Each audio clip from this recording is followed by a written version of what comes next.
نیل بغاوت، بنگال، ہندوستان۔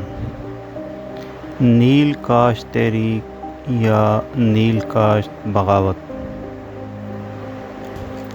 19ویں صدی کی چھٹی دہائی کی دھندلائی صبحوں میں جب بنگال کے سرسبز میدانوں میں نیل کی بیلیں اپنی نیلاہٹ بکھیر رہی تھیں، وہاں ایک آتش زیر پا بغاوت جنم لے رہی تھی۔ وہ کسان جن کے ہاتھوں میں ہل تھا، جن کی پیشانیوں پر پسینے کے قطرے تھے، اب اپنے حق کی صدا بن چکے تھے۔ انگریز زمینداروں کے ظلم اور جبری کاشت کے خلاف یہ سادہ دل دہقان اٹھ کھڑے ہوئے۔ ان کے چہروں پر غصے کی سرخی، آنکھوں میں بغاوت کی چمک اور قدموں میں اجتماع کی طاقت تھی۔ نیل کی فصل جو کبھی دولت کی علامت تھی، اب ظلم کی نشانی بن چکی تھی۔ وہ نیل کے کھیت جو ایک زمانے میں مغربی بازاروں کے لیے رنگ مہیا کرتے تھے، اب مظلومیت کا کربناک استعارہ بن گئے تھے۔ یہ وہ لمحہ تھا جب کسانوں نے نہ صرف ہل اٹھایا بلکہ ظلم کے خلاف ایک ناقابل فراموش داستان رقم کی، جو آج بھی تاریخ کے اوراق پر سنہرے حروف میں محفوظ ہے۔ ہندوستان کی تاریخ میں متعدد تحریکیں اور بغاوتیں ایسی ہیں جنہوں نے نہ صرف عوامی شعور کو بیدار کیا بلکہ نوآبادیاتی حکومت کے خلاف جدوجہد کی بنیاد بھی فراہم کی۔ ان میں سے ایک اہم اور تاریخی بغاوت نیل بغاوت یا انڈیگو ریوولٹ تھی۔ نیل بغاوت ان کسانوں کی آواز تھی جو انگریز زمینداروں کے ظلم و استحصال کے خلاف اٹھ کھڑے ہوئے۔ یہ بغاوت بنیادی طور پر 1859 اور 1860 کے دوران بنگال میں رونما ہوئی، مگر اس کے اثرات پورے ہندوستان میں محسوس کیے گئے۔ یہ وہ وقت تھا جب کسانوں کے نصیب میں صرف پسینہ، بھوک اور غلامی لکھی ہوئی تھی۔ نیل کے سائے میں پنپتی یہ بغاوت اس درد کا اعلان تھی جو برسوں سے دلوں میں پل رہا تھا۔ انگریز پلانٹرز یا زمیندار اپنے اونچے محلوں اور کوٹھیوں میں بیٹھے ان کسانوں کی قسمت کا فیصلہ کرتے، جن کے لیے ایک وقت کی روٹی بھی میسر نہ تھی۔ کسانوں کی زمین، ان کا خون اور ان کی محنت نیل کی ان بیلوں میں ڈل گئی جو یورپ کے بازاروں میں فیشن بن چکی تھی، لیکن جنہوں نے بنگال کی دھرتی کو ویران اور خاموش کر دیا تھا۔ نیل بغاوت صرف ایک زرعی تنازع نہ تھی، بلکہ یہ سیاسی، معاشی، سماجی اور ثقافتی پہلوؤں سے جڑی ایک تحریک تھی۔ اس میں کسانوں، مقامی لیڈروں، ادیبوں، صحافیوں اور دانشوروں نے بھی اہم کردار ادا کیا۔ نیل یعنی انڈیگو ایک نیلا رنگدار مادہ ہے جو کپڑے رنگنے کے لیے استعمال ہوتا ہے۔ انگریزوں کی آمد سے پہلے ہندوستان میں نیل کی محدود پیمانے پر کاشت ہوتی تھی، لیکن ایسٹ انڈیا کمپنی کے تحت اس کی مانگ میں اضافہ ہوا کیونکہ یورپ میں کپڑوں کی رنگائی کے لیے نیل کی بہت زیادہ ضرورت تھی۔ کمپنی نے اسے ایک منافع بخش صنعت میں تبدیل کر دیا۔ بنگال میں بڑے پیمانے پر نیل کی کاشت ہوتی تھی۔ یہی وجہ تھی کہ بنگال میں بہت سے نیل کے کارخانے موجود تھے۔ ایک اندازے کے مطابق 1830 کے لگ بھگ بنگال میں 1000 سے زیادہ نیل کے کارخانے موجود تھے۔ اس سے آپ اس صنعت کی پھیلاؤ کا اندازہ لگا سکتے ہیں۔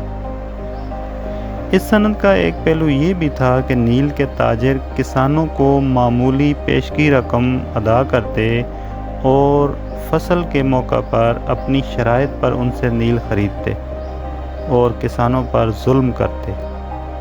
کسان ساری زندگی اس پیشگی رقم یا ادار کو چکانے میں بتا دیتے۔ انگریز اور مقامی زمیندار اور نیل کے کارخانے دار جنہیں پلانٹرز کہا جاتا تھا کسانوں کو مجبور کرتے کہ وہ اپنی زمینوں میں نیل اگائیں۔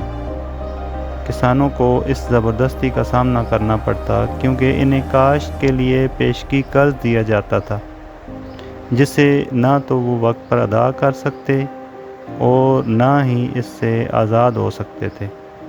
نتیجتاً وہ انگریز زمینداروں کے رحم و کرم پر ہوتے تھے۔ نیل کی کاشت کسانوں کے لیے کسی عذاب سے کم نہ تھی۔ اسے اگانے کے لیے زمین کی زرخیزی تباہ ہو جاتی اور دیگر فصلیں اگانا ممکن نہ رہتا۔ نیل کی فصل کم آمدن دیتی تھی اور جبری کاشت کے تحت کسان اپنی مرضی سے کوئی اور فصل نہیں اگا سکتے تھے۔ اگر کوئی کسان انکار کرتا تو اسے مارا پیٹا جاتا، اس کی زمین چھین لی جاتی یا اسے جھوٹے مقدموں میں پھنسایا جاتا۔ انگریز زمینداروں کے ظلم کی ایک اور شکل تنکیٹیا نظام تھا، جس میں کسانوں کو مجبور کیا جاتا کہ وہ اپنی زمین کا 1/3 حصہ نیل کے لیے مخصوص کر دیں۔ اس ظلم کے خلاف کسانوں کے صبر کا پیمانہ لبریز ہو گیا اور انہوں نے بغاوت کا علم بلند کیا۔ 1859 کے آخر میں کرشنا نگر کے نزدیک چھوگاچا نامی ایک گاؤں سے اس نیل کاشت تحریک یا بغاوت کا آغاز ہوا۔ رفتہ رفتہ یہ تحریک پھیلتے پھیلتے نادیا، جیسور، فرید پور، راجشاہی، کھلنا، دیناج پور اور برسات تک پھیل گئی اور پھر پورا بنگال اس تحریک کی لپیٹ میں آ گیا۔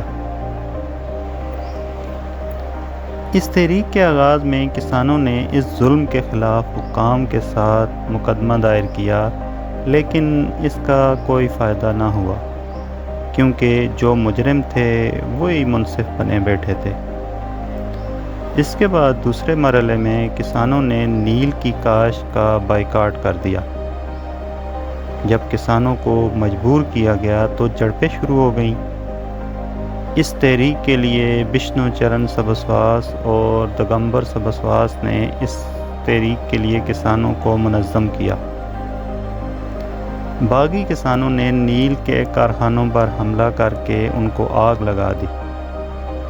مختلف طریقے سے تاجروں اور پلانٹرز کو پریشان کیا، ان کی سپلائی کاٹ دی اور نیل کے بیج برباد کر دیے۔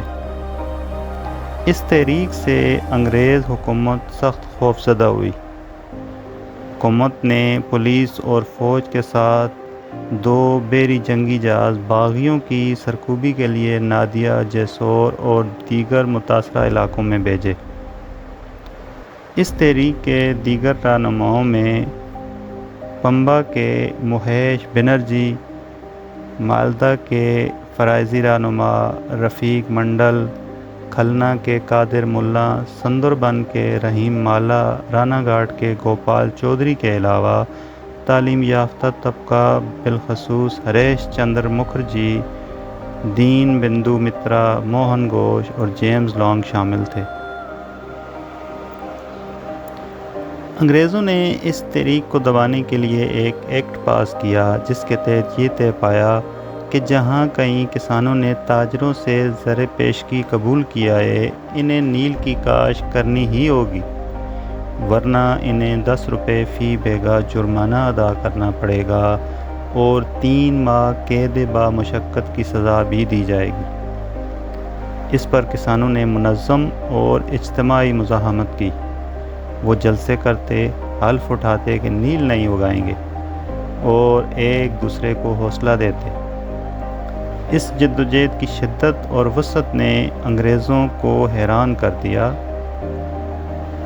انگریز حکومت نے ابتدا میں نیل بغاوت کو دبانے کی کوشش کی، مگر جب انہیں احساس ہوا کہ یہ ایک سنگین عوامی مسئلہ ہے تو 1860 میں ایک انڈیگو کمیشن قائم کیا گیا تاکہ کسانوں کی شکایات سنی جا سکیں۔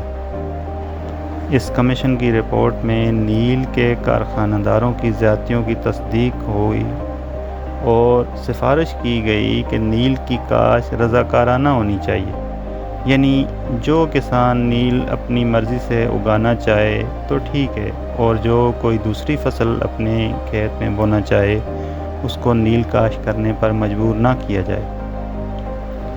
یہ رپورٹ کسانوں کی فتح سمجھی گئی، کیونکہ اس کے بعد نیل کی جبری کاشت میں نمایاں کمی آئی اور کسانوں کو بڑی حد تک راحت ملی۔ نیل بغاوت نے برطانوی حکومت کو مجبور کیا کہ وہ زمینداری نظام اور کمپنی کی پالیسیوں پر نظر ثانی کریں۔ اس بغاوت نے دیگر علاقوں کے کسانوں کو بھی تحریک دی کہ وہ بھی اپنے حقوق کے لیے اٹھ کھڑے ہوں۔ یہ بغاوت ہندوستان میں کسانوں کی تحریکوں کی بنیاد بنی۔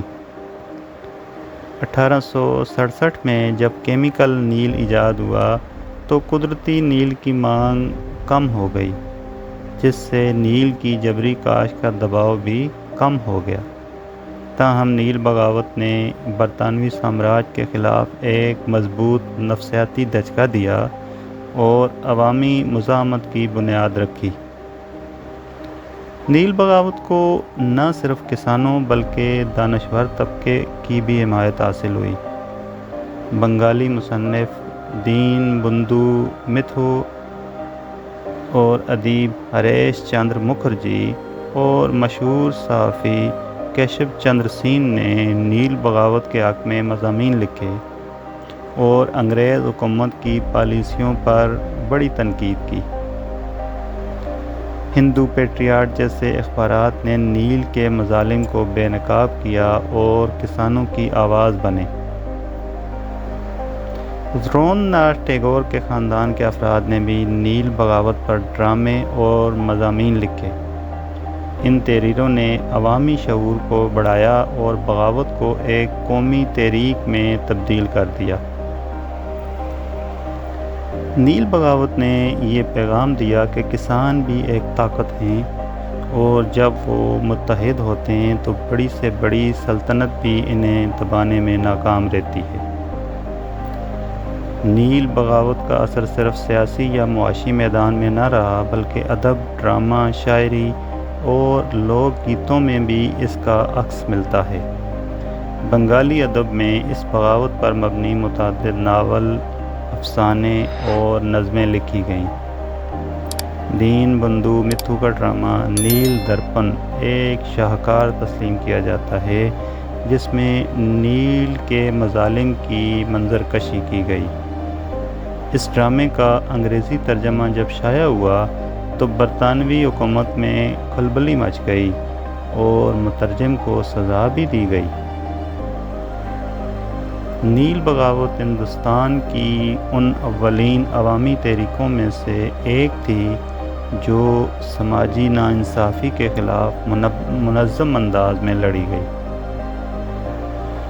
یہ بغاوت صرف ایک زرعی مسئلہ نہیں تھا، بلکہ ایک اجتماعی شعور کی علامت تھی۔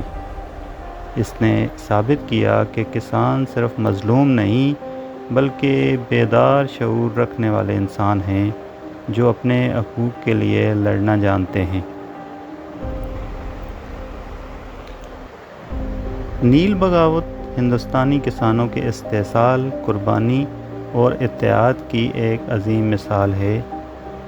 یہ بغاوت آج بھی یہ سبق دیتی ہے کہ ظلم کے خلاف آواز بلند کرنا ضروری ہے، چاہے حالات کتنے ہی مشکل کیوں نہ ہوں۔ نیل بغاوت صرف تاریخ کا حصہ نہیں بلکہ ہمارے اجتماعی شعور کا حصہ ہے، جو ہمیں ظلم کے خلاف کھڑے ہونے کا حوصلہ دیتی ہے۔ Please like, subscribe, share and hit the bell icon to receive more videos. Thanks.